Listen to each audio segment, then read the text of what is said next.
Good afternoon, everybody. I hope you can hear me and the video quality is also fine. Good afternoon, and on behalf of Sakshi and the Center of Good afternoon, everybody. South. I hope you can hear me and the video quality is also fine. Good afternoon and sorry about that. I had to shut off the YouTube streaming. On behalf of the Center for South and Southeast Asian Studies of the University of Napoli Orientale and Association Sākshi, I'd like to welcome you to this second episode of Flavors of Musicology. This is a part of the Festival of India and Italy, Srijan, organized by the Embassy of India in Rome. And before I introduce today's artists, I'd like to invite Professoressa Stefania Cavaliere of the Università di Napoli to say a few words. Stefania? Yeah, can you hear me? Yeah, so good afternoon, everybody. I also would like to thank you for coming, and on behalf of the Center of the South and Southeast Asian Studies of the University of Napoli Orientale, I would like to thank Sākshi for organizing this second episode of this series on flavors of Indian musicology. Which is focused today on drums of South India. So I would like to thank especially Mr. Rajesh Srinivasan and Mr. Eashwaran for offering us their expertise, and not only, and they with this format, they allow us not only to enjoy the performance, but also to understand how the performance is built. So it's really a special occasion to appreciate the tastes, the flavors of Indian musicology, understanding also how it is built.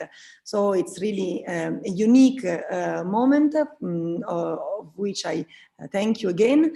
And I thank also the Embassy for including our program in the festival Srijan of the Festival of India in Italy. So I'm looking forward to hearing the performance of today. Thank you again, and I leave you the floor.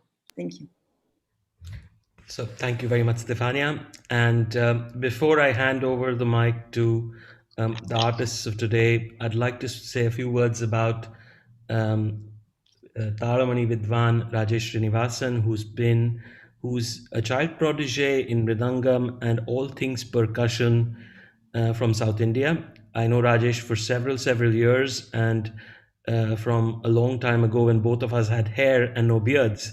So he's and in those days I used to actually hear a lot of percussionists, whether it was North Indian percussion music or South Indian percussion music, and so far there isn't one historically or current that I've heard that is better than Rajesh. So I'm very honored that he has chosen and accepted to grace us with his performance. I would have loved for him to be here in Napoli. It's a wonderful day today, very sunny but very cold.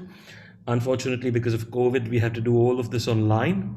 But I hope soon, one day, we will have the honor of hosting Rajesh and Eashwaran here in person.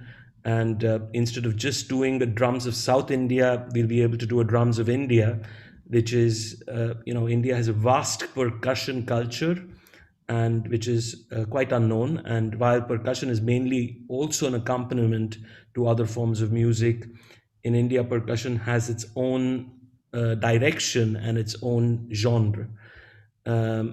I will say a few words about Mr. Eashwaran, whom I personally don't know very well, but as he's a student of Rajesh, I believe he's all and everything that Rajesh says he is and more.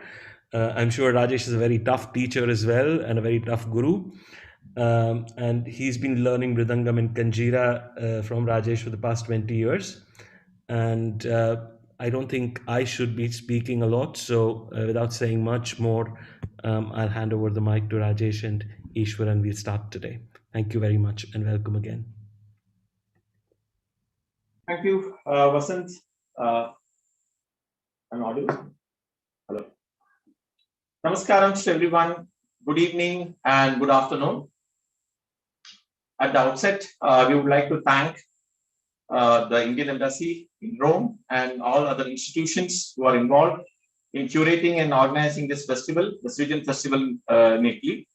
And like to thank the ambassador, Honorable Ambassador, Dr. Neena Malhotra also. And special thanks to Vasant for curating and organizing this event and for the seamless coordination.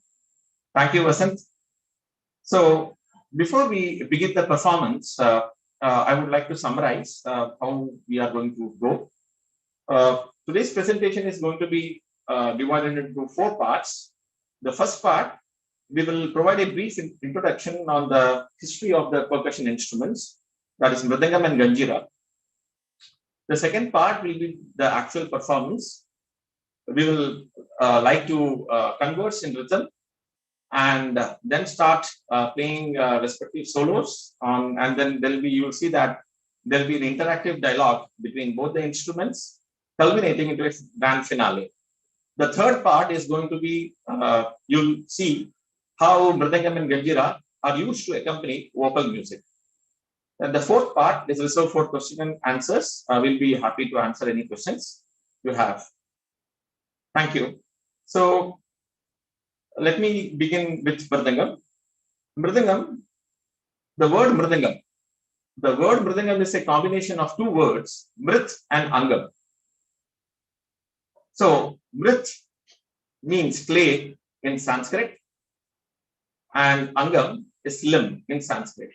The combination of Mrit and Angam is Mridangam. So a clay instrument which is played with fingers or limbs is Mridangam. So Mridangam is one of the ancient percussion forms, and it is widely used for classical concerts, vocal concerts, instrumental, dance music, and other art forms, including devotional music, etc., etc. So, Mridangam, as you can see, it is a cylindrical drum and it has leather hides on both the sides. So, the wood, this is made up of wood. So, I should tell you that the clay has been replaced by wood in the present days. So, and there's a lot of research going on even to replace wood with other sustainable mediums, like we have Mridangams made up of brass, steel, fiberglass, etc. So why wood is selected for making the Mridangam is because wood is basically a good resonator of sound. So this is a cylindrical drum with leather hides on both the sides. The left is produces a bass sound like this is a bass sound, and the right produces a resonant sound.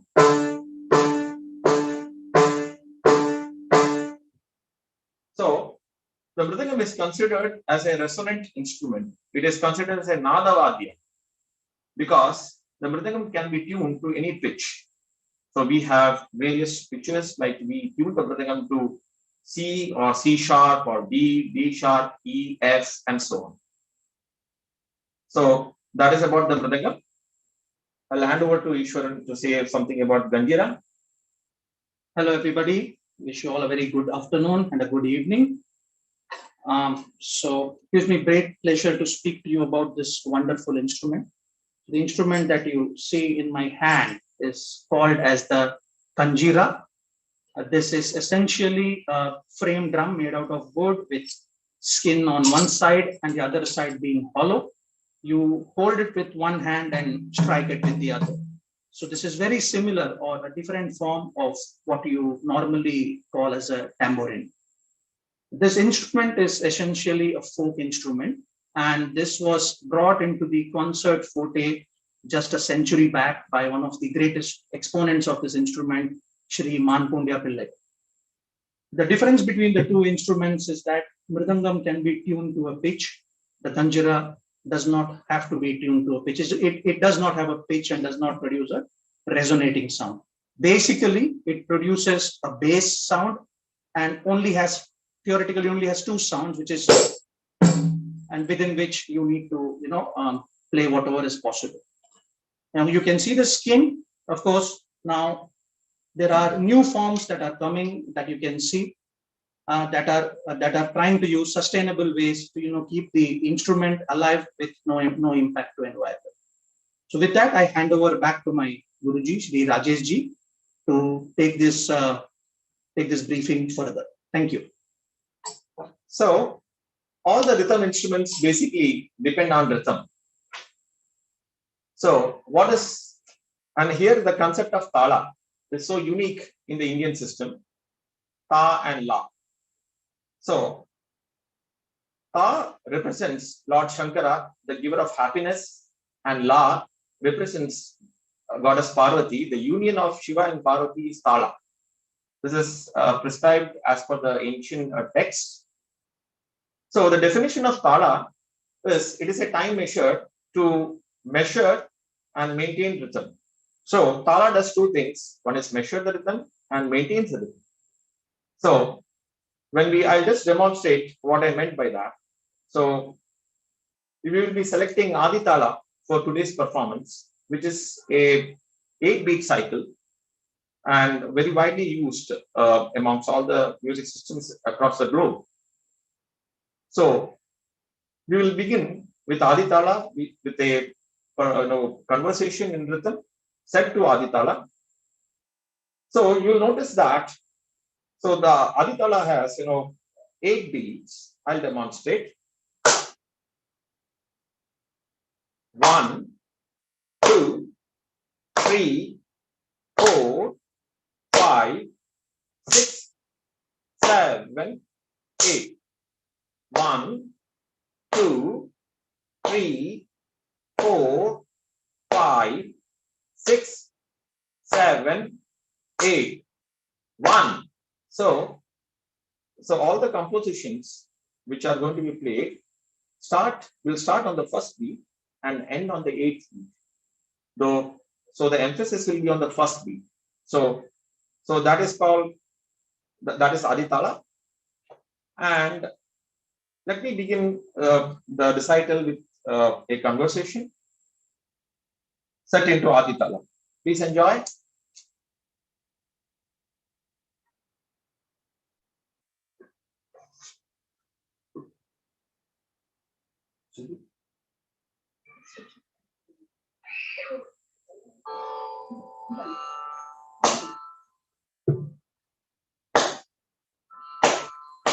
One, 2, 3, 4, 5, 6, 7, 8. Ta,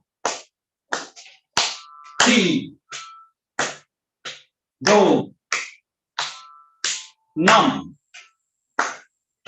ta, ti, do, nam, ta, do, ta, ti, do, nam.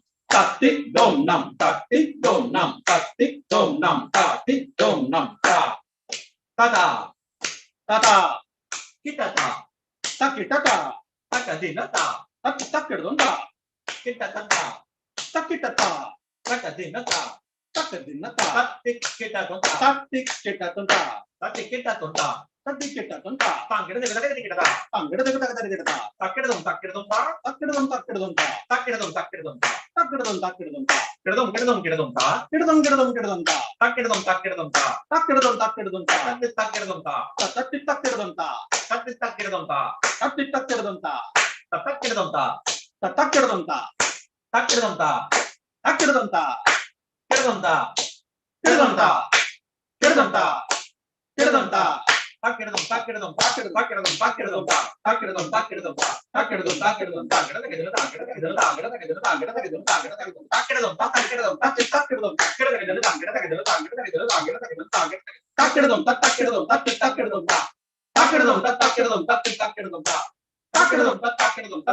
takkedon, takkedon, takkedon, takkedon,